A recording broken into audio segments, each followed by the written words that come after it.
제가 개척교회 엑소더스 교회를 개척하고 나서 사사기는 처음 설교해보는 것 같습니다. 이제 19년이 지났는데요.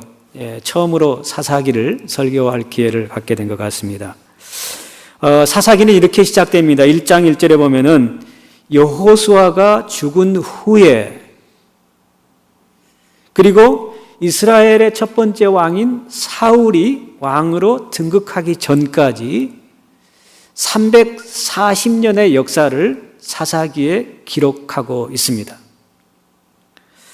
340년을 커버하는 사사기를 요약하면 이런 것입니다. 이스라엘 자손이 여호와 목전에 악을 행하여 자기들의 하나님 여호와를 잊어버리고 바할들과 아세라들을 섬긴지라. 무슨 말입니까? 이스라엘 백성들이 하나님을 버리고 우상을 섬기게 되었다는 말이죠. 그래서 사사기를 커버하는 340년의 역사를 보면은, 사사기 전체의 내용을 보면은 반복적인 패턴이 나타나는데, 이스라엘 백성들이 하나님을 버리고 우상 숭배를 하게 됩니다. 그러면 하나님께서 주변에 있는 강한 나라들을 통해서 징계를 합니다. 그러면 이스라엘 백성들이 살려달라고 회개를 하지요. 그러면 하나님께서 이스라엘 백성들을 긍휼히 여기시고 사사들을 보내서 그들을 구원해냅니다. 그러면 한동안 또 이스라엘 백성들이 하나님을 찬양하고 하나님을 섬기다가 또 우상에게 눈을 돌리고, 그러다가 징계를 받고, 그래서 어려운 일을 당하면은 하나님께서 사사를 보내셔서 그들을 구원하고, 그런 역사가, 패턴이 340년 동안 진행된 것이죠. 특별히 사사기는 21장으로 되어 있는데 17장서부터 21장까지는 두 가지 에피소드를 통해서 이스라엘의 타락상을 적나라하게 얘기해 줍니다. 첫 번째 에피소드는요, 이스라엘이 종교적으로 타락한 모습을 보여주고, 두 번째 에피소드는 이스라엘 백성들의 도덕적인 타락을 통해서 동전 상잔의 비극을 맞이하게 되는 그런 모습이 그려져 있습니다. 왜 그런 일이 벌어졌을까? 사사기 저자는 17장부터 21장에서 반복적으로 강조하는 말씀이 있는데 이런 말씀이에요. 오늘 읽었던 17장 6절 말씀, 그때 이스라엘에 왕이 없으므로 사람마다 자기 소견에 옳은 대로 행하였더라. 18장 1절에도 그때 이스라엘에 왕이 없었고 단 지파는 이때 거할 기업의 땅을 구하는 중이었으니 이는 그들이 이스라엘 지파 중에서 이때까지 기업의 땅 분배함을 얻지 못하였음이라. 사사기 19장 1절에도 이스라엘에 왕이 없을 그때 에브라임 산지 구석에 유거하는 어떤 레위 사람이 유다 베들레헴에서 첩을 취하였다. 그리고 사사기 마지막 절 21장 25절에는 그때 이스라엘에 왕이 없으므로 사람들이 각각 자기 소견에 옳은 대로 행하였다라고 말씀하고 있습니다. 무슨 말이에요? 이스라엘 백성들이 타락하게 된 것은, 영적으로 도덕적으로 타락하게 된 것은 뭐가 없었기 때문에 그랬다는 거예요. 이스라엘에 왕이 없었기 때문에 그런 일이 일어났다라고 얘기를 하고 있습니다. 이스라엘이 백성들이 타락한 것은 왕이 없었기 때문에 그랬다는 거예요. 이스라엘 백성들에게 왕이 있었다면 이런 일들이 일어나지 않았을 거라는 겁니다. 왕이 없었기 때문에 자기 소견대로 마음껏 타락한 삶을 살았다는 것이죠. 그런데 여러분, 이스라엘 백성들에게 왕이 있었을까요? 없었을까요? 이스라엘 백성들이 왕이 언제부터 시작됐죠? 사무엘 상에 가면은 사무엘이 이스라엘의 왕을 세우는데, 그 왕은 마치 이방 나라처럼 제국의 왕을 세우게 되었습니다. 이스라엘 백성들에게는 왕이 없었던 게 아니라 왕이 너무 많았던 거예요. 이스라엘 백성들에게는 하나님이라는 왕이 계셨어요. 주가 계셨어요. 근데 그 주를, 왕을 버리고 다른 왕들에게 눈을 돌리기 시작해서 자기 소견대로 살게 되어 타락하게 되었어요. 사무엘상 8장을 보면은 사무엘이 늙음에 이스라엘 모든 장로가 라마에 있는 사무엘에게 찾아가 이런 제안을 합니다. 당신은 늙고 나이가 많이 들어서 늙고 당신의 아들들은 당신의 행위를 따르지 아니하니 다른 나라와 같이 우리에게도 왕을 세워달라고 청원을 하는 내용이 나옵니다. 사무엘이 그의 아들들을 사사로 세웠으나 그 아들들이 아버지와 같이 하지 않고 이익을 따라 뇌물을 받고 판결을 했거든요. 사사기라는 게 졌지, 판관기 아닙니까? 이 사무엘의 아들들을 사사로 세우고 이 판관으로 세웠는데 그들이 돈이 눈에 어두워서 뇌물을 받고 판결을 제대로 안 하는 인저스티스한 그런 저지를 한 것이죠. 그래서 장로들이 사무엘을 찾아가서 그 당신의 아들들은 자격이 없으니까 다른 사람을 왕으로 세워달라고 청원을 하는 내용이 나와요. 그 청원을 듣고 사무엘이 하나님께 기도합니다. 하나님께 기도했을 때 하나님의 응답이 이런 것이었습니다. 백성이 내게 한 말을 다 들어줘라. 이는 그들이 너를 버림이 아니라 나를 버림이요 자기들의 왕이 되지 못하게 하는 것이다 라고 말씀합니다. 이 말씀을 하나님께서 하시는 거 봐서 지금까지 이스라엘 백성들의 왕은 누구였다는 거예요? 하나님이 왕이셨다는 것을 얘기하고 있어요. 왕이 없었던 게 아니라, 왕이 없어서 타락하고 도덕적으로 영적으로 타락한 게 아니라 하나님이라는 왕이 계셨는데 이스라엘 백성들이 눈이 어두워서 그 왕을 버리고 다른 왕을 선택했다는 것이죠. 그 결과로 이스라엘 백성들이 자기 소견에 옳은 대로 행하여 타락한 삶을 살게 되었다는 것을 얘기하는 것입니다. 사무엘이 이스라엘 온 족속에게 이렇게 말합니다. 만일 너희가 진심으로 여호와께 돌아오려거든 이방 신들과 아스타롯을 너희 중에서 제거하고 너희 마음을 여호와께로 향하여 그만 섬기라. 그렇게 말씀합니다. 여러분, 사사기 전에 출애굽기가 나오죠. 출애굽기 20장에 무슨 내용이 나옵니까? Ten Commandments, 10계명이 나오죠. 이 출애굽기 20장 3절 이하 보면은 하나님께서 이렇게 말씀하십니다. 너는 나 외에는 다른 신들을 내게 두지 말라. 너를 위하여 새긴 우상을 만들지 말고 또 위로 하늘에 있는 것이나 아래로 땅에 있는 것이나 땅 아래 물속에 있는 것에 어떤 형상도 만들지 말며 그것들에게 절하지 말며 그것들을 섬기지 말라. 나 하나님 여호와는 질투하는 하나님이다. 그렇게 말씀을 하십니다. 하나님께서 왜 질투하시는 하나님이라고 그런지 아세요? 바로 20장, 출애굽기 20장 2절에 그 이유를 이렇게 말씀합니다. 나는 너를 애굽 땅 종 되었던 집에서 인도하여 낸 하나님 여호와니라. 하나님께서는 애굽의 400년 종노릇하는 이스라엘 백성들을 건져내어서 이스라엘 백성들과 뭐 했다는 거예요? 결혼을 했다는 거예요. 그래서 이스라엘 백성들이 영적인 간음, 하나님을 버리고 다른 신들에게 눈을 돌리는 게 영적 간음인데, 영적 간음을 할 때 하나님께서 어떤 마음이 솟구친다는 거예요?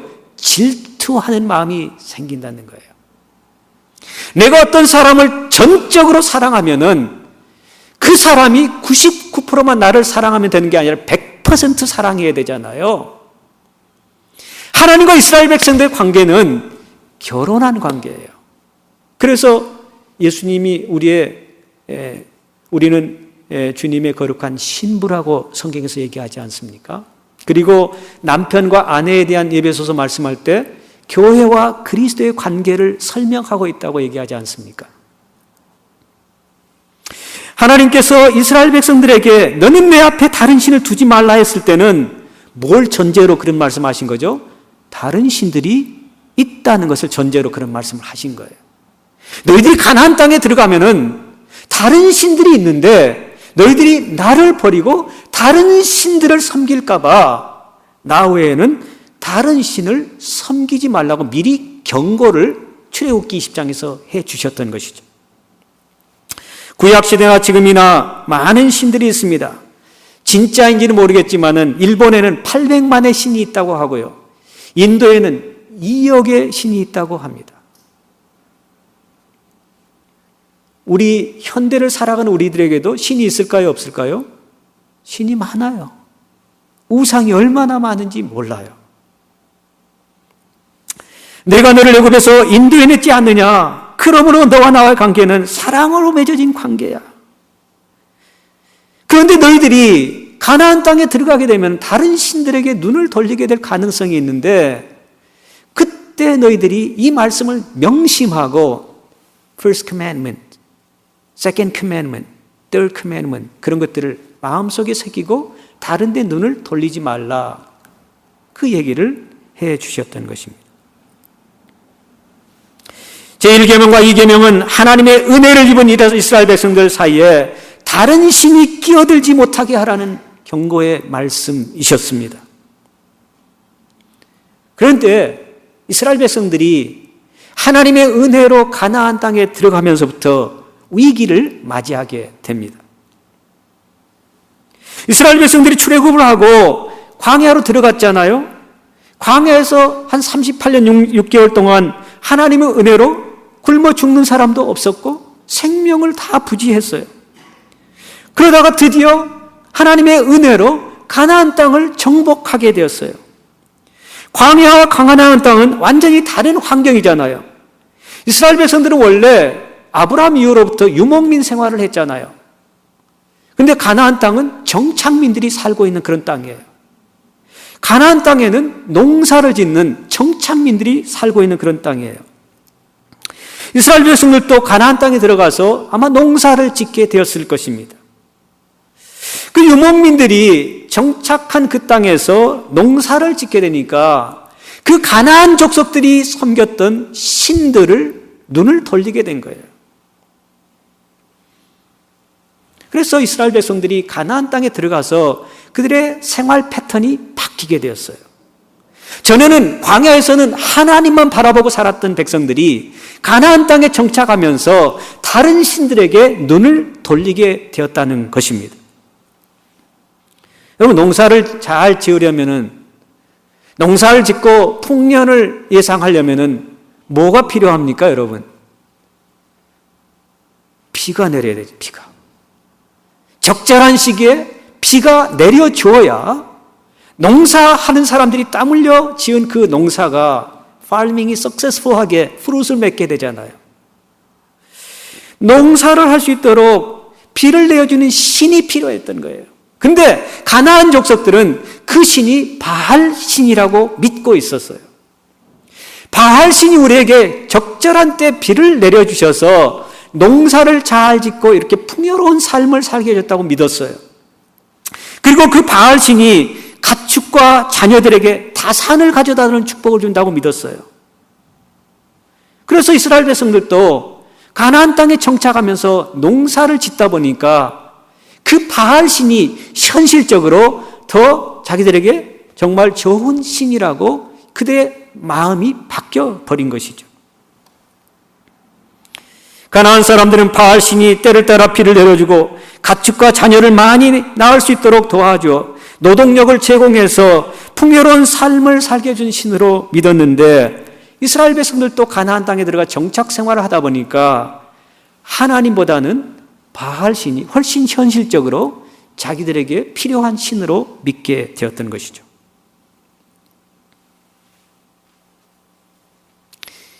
이스라엘 백성들이 가나안 땅에 들어갔을 때 갈등이 있었습니다. 그동안 믿었던 하나님을 믿고 살 것인가? 아니면 현실적으로 농사를 지을 때 농사를 도와주는 바알 신을 섬기게 될 것인가? 그 두 가지 사이에서 갈등이 있었을 것입니다. 처음에는 하나님을 믿다가 시간이 지나면서 하나님과 바알을 섬기게 되었습니다. 오랜 시간이 지난 후에는 이스라엘 백성들이 생계를 위하여 바알 신 쪽으로 기울어졌습니다. 농사를 짓고 살다 보니 농경신인 바알 쪽으로 마음을 빼앗기게 된 것이죠. 하나님께서는 이런 것을 미리 예상하시고 출애굽기에서 결혼 관계를 맺고 난 후에 너희들이 가나안 땅에 들어가면 다른 신들이 있을 텐데 나를 버리고 다른 신을 섬기면 안 된다고 경고의 말씀을 해 주셨던 것이죠. 여러분, 우리가 잘 아는 엘리야 선지자 있잖아요. 엘리야 선지자가 참신이 어떤 분인가를 갈멜산에서 보여주잖아요. 450명의 바알신을 선지자들과 아스타롯 400명 선지자들하고 대결해서 누가 진짜 엘리야가 믿는 하나님이 진짜 신인가, 아니면 바알과 아세라를 믿는 선지자들이 믿는 그 신이 진짜 신인가 대결을 하잖아요. 그때 이 엘리야가 여호와 하나님만이 진짜 신인 것을 밝히 드러내잖아요. 그리고 나서 엘리야가 뭐라 그런지 아세요? 열왕기상 18장 21절에 엘리야가 모든 백성이 가까이 나아가 이르되, 백성에 가까이 나아가 이르되 너희가 어느 때까지 둘 사이에서 머뭇하려느냐?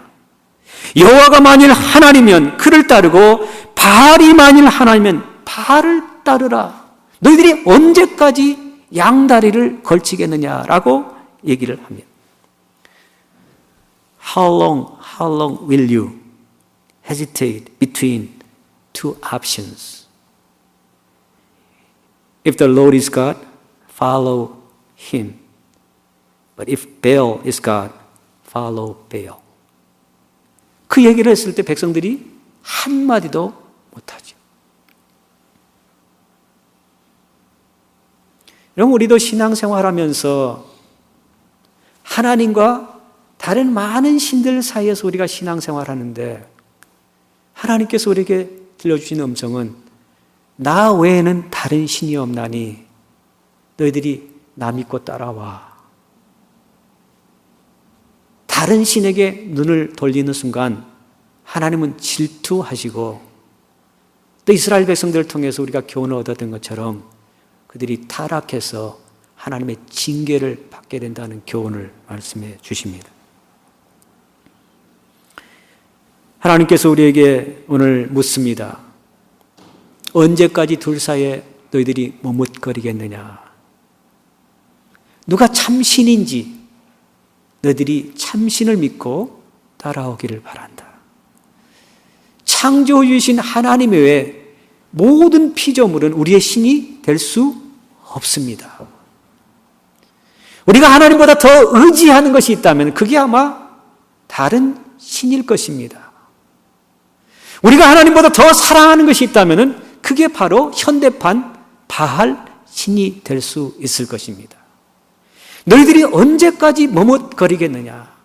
창조주이신, 무에서 유를 창조하신 그 창조주 외에는 참신이 없다는 것을 여러분 기억하면서 현대판 바알 신에게 무릎 꿇지 않는 저 여러분 될 수 있기를 간절히 축원합니다.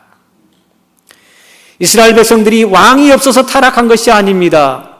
그들에게 왕이 없어서 각자 자기 소견대로 살았던 것이 아닙니다. 이스라엘 백성들은 참신, 참왕, 참주가 계셨습니다. 애굽에서 인도해낼 때부터 지금까지, 그때까지 그들에게는 참신이고 왕이신 하나님이 계셨습니다. 하나님께서 출애굽할 때도 하나님께서 그들의 왕이 되어주셨습니다.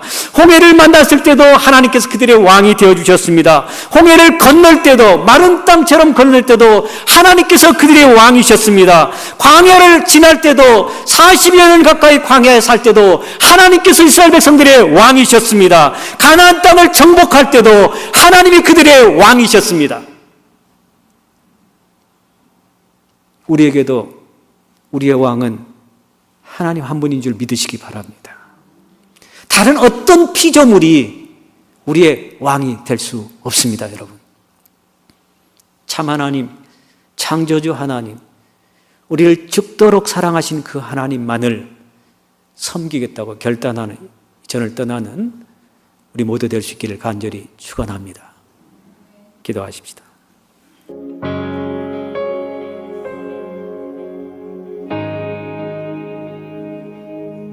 나의 눈 열어 주 보게 하소서. 주의 아름다운 보기 원하네. 주님